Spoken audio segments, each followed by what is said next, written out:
El día de hoy les hablaremos sobre la obtención de la función potencial en coordenadas polares, cilíndricas y esféricas. Empezaremos con una breve introducción sobre el cómo saber si una función es potencial o no.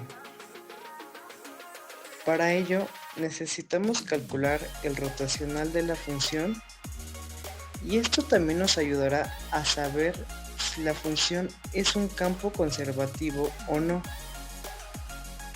La fórmula para calcular el rotacional de una función es el producto cruz del gradiente por la función.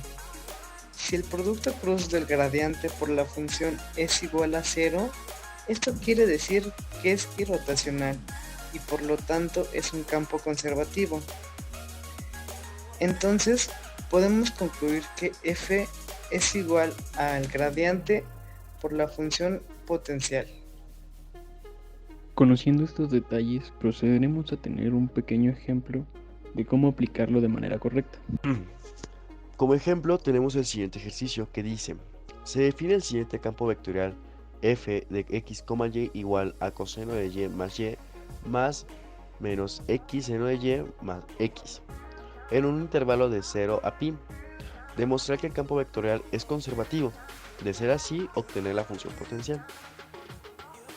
Para que un campo vectorial sea conservativo, se tiene que cumplir que la derivada parcial de p con respecto a y sea igual a la derivada parcial de q con respecto de x. Pero ¿quién es p y quién es q? Fácil. P es la primer componente de la función, o sea, coseno de y más y.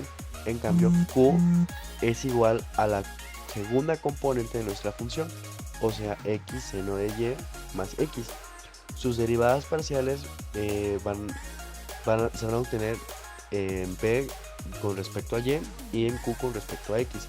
Por lo tanto, derivamos coseno de y más y con respecto a y es igual a menos seno de y más 1.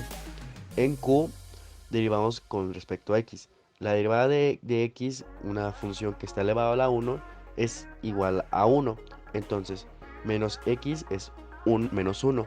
Al multiplicarlo por el seno de y, que en este caso está funcionando como una constante, nos daría como resultado menos seno de y más 1.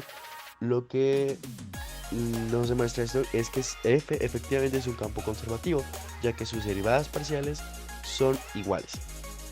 Ahora, para obtener la función potencial, necesitamos obtener primeramente el gradiente de la función, ya que la función potencial se obtiene ya que el gradiente es igual al campo vectorial. Entonces, ¿cómo obtenemos un gradiente de una función de dos componentes? Sencillo. Es la derivada parcial de la función con respecto a x, la derivada parcial de la función con respecto a y. Entonces, lo igualamos a la función del campo vectorial, que es coseno de y más y, menos x seno de y más x. Ahora, igualamos componentes. Todas las x la ponemos en una sola función y todas las y en otra función. Entonces, la primer componente va a ser derivada parcial de x es igual a coseno de y más y, lo que nos da la primera ecuación. Ahora, la derivada parcial de y de la función con respecto a y es igual a menos x seno de y más x, lo que es nuestra segunda ecuación. Para obtener la función potencial, primero vamos a integrar la ecuación número 1 con respecto de x.